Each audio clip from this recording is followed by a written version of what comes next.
నమస్కారం. ఎస్ఎన్ఎస్ స్వాగతం.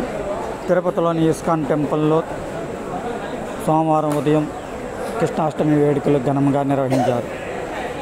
ఈ కృష్ణాష్టమి వేడుకలను తిలకించేందుకు ఇస్కాన్ టెంపుల్కి భారీగా భక్తులు అధిక సంఖ్యలో తరలి వచ్చారు.